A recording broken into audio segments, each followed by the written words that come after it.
este vídeo vamos a hablar de los 5 peores procedimientos que podemos hacer en el 2026 en el tema de la cirugía oral.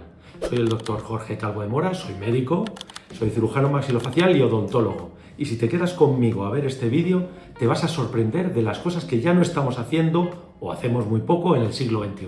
Los 5 procedimientos de cirugía oral que menos usamos en este 2026 son curiosos. Vamos a ir desgranándolos uno a uno. El primero es un concepto genérico que usamos mucho los cirujanos orales y maxilofaciales, que es el concepto de regeneración ósea. Este es un concepto muy amplio, implica un montón de técnicas diferentes con nombres propios de Curie, otros compañeros, y en realidad todos se basan en lo mismo. En una zona donde no hay hueso, para poner implantes, necesitamos primero regenerar esa zona. ¿Cómo se consigue esta regeneración? Usamos materiales para formar nuevo hueso.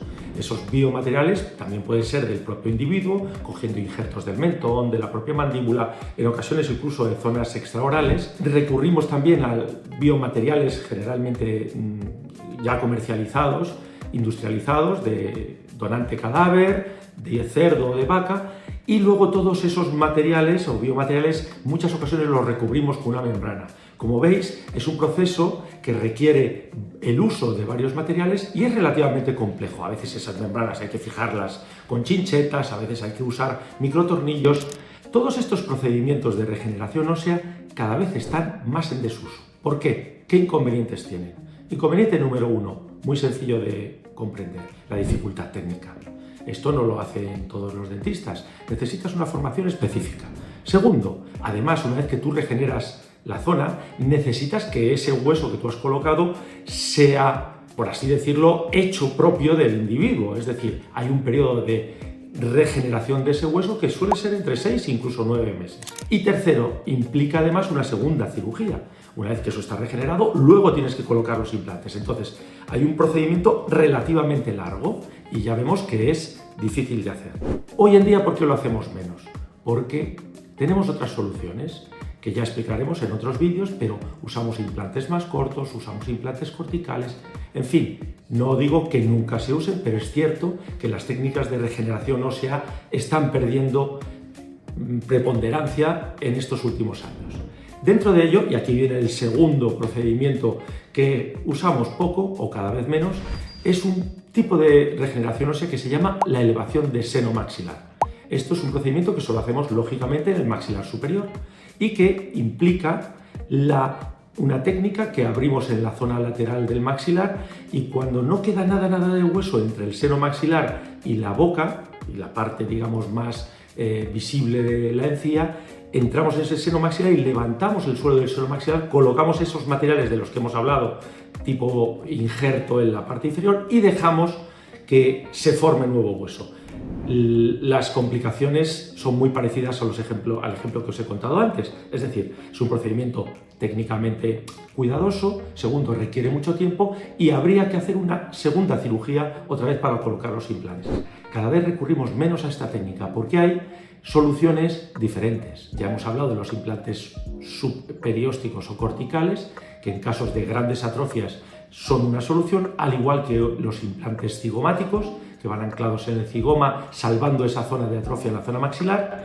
Y también, si el defecto que hay en el seno maxilar y el hueso en esa zona es puntual, recurrimos a técnicas menos invasivas como lo que se denomina la elevación de seno atraumática. A través del mismo orificio por el cual ponemos el implante podemos colocar un injertito de hueso. El tercer tipo de técnica que está en desuso en cirugía oral, en vez de ser en el maxilar, es en la mandíbula. Antes, los cirujanos maxilofaciales, cuando no teníamos hueso en la zona posterior de la mandíbula, usábamos una técnica muy elegante desde el punto de vista quirúrgico que se llama la lateralización del nervio dentario. ¿Qué es esto? Esto consiste en ¿por qué no podemos colocar implantes en esa zona posterior de la mandíbula y necesitamos ese tipo de regeneración? Porque muchas veces no quedaba suficiente espacio entre el borde del hueso y el nervio dentario como para colocar ahí un implante. ¿Qué hacíamos nosotros? Una técnica también muy minuciosa, usábamos muchas veces un bisturí especial que no daña las partes blandas, que se denomina bisturí piezoeléctrico, y sacábamos el nervio dentario de su hueco, de manera que lo lateralizábamos para ya poder poner los implantes en el mismo procedimiento quirúrgico. Este es un procedimiento, como os he comentado, técnicamente minucioso, y tenía otro inconveniente que para el paciente era muy molesto, que se tiraba 3, 4, hasta 6 meses con hipoestesia, es decir, con alteración sensitiva en el labio y en la zona de los dientes cercanos a ese nervio dentario. Eso se recuperaba, pero no dejaba de ser una molestia importante para el paciente. De nuevo, está en desuso. Hace ya bastantes años que no realizo una lateralización del nervio dentario y estoy casi seguro que este año 26 voy a hacer relativamente poco, si no ninguna. Porque, de nuevo, tenemos implantes corticales o superiósticos, tenemos implantes muy cortitos, implantes muy finos, distintas alternativas terapéuticas que hacen que esta técnica esté claramente en desuso. La cuarta técnica, que cada vez usamos menos y que es una pequeña cirugía, es lo que denominamos la segunda cirugía de implantes. Cuando colocamos un implante en el hueso, damos luego puntos y cerramos la encía.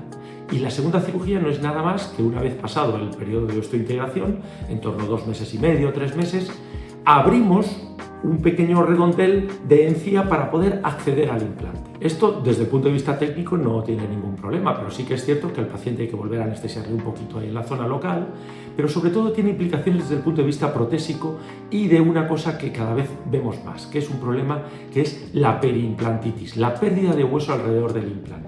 Está demostrado científicamente que si nosotros desatornillamos esos pilares varias veces, hay un crecimiento bacteriano, se pierde también la adhesión del epitelio en esa zona y se pierde también hueso en esa zona. Entonces, cada vez tendemos más, siguiendo la última literatura científica, a colocar el implante un poquito sumergido en el hueso e inmediatamente colocar un pilar de cicatrización. Ya veis que entonces esa segunda cirugía de implantes, que no tiene mucho problema desde el punto de vista técnico, va a ser una técnica que cada vez hagamos menos en nuestras consultas de cirugía oral. Y por último, la quinta técnica que vamos a usar menos, o el quinto procedimiento que los cirujanos orales vamos a usar menos, es llevar a los pacientes a un hospital para operarles en quirófano. Ya sabéis que los cirujanos orales y maxilofaciales a veces hacemos técnicas que teóricamente son más complejas, como por ejemplo en una misma sesión quitar los 4 cordales, las 4 muelas del juicio, o a veces colocar estos implantes de los que hemos hablado, los implantes corticales o los implantes subperiósticos, incluso los implantes cigomáticos, y a veces incluso hacíamos grandes regeneraciones óseas usando hueso de la cadera o de la calota del propio paciente. Estas técnicas requerían en ocasiones ir al hospital. ¿Qué problemas tiene esto? Muy fácil de comprender. Uno, indudablemente importante para el paciente. Si tú vas a un hospital, tienes que pagar al hospital, pagar al anestesista del hospital, estar ahí, es decir, hay un problema, digamos, logístico, económico importante para el paciente. Segundo, que tampoco es baladí, no solo para los pacientes, sino también para los propios profesionales, implica que tienes que llevar todo tu material al hospital, tienes que tenerlo todo ahí en el hospital, las cosas que están en consulta a veces son de tipo dental, pequeños destornilladores, aparatitos y tal, y en el hospital muchas veces no tienen este material odontológico, y lo teníamos nosotros que transportar. ¿Qué es lo que estamos haciendo últimamente y que cada vez hacemos menos? Hacemos cada vez más sedaciones en clínica.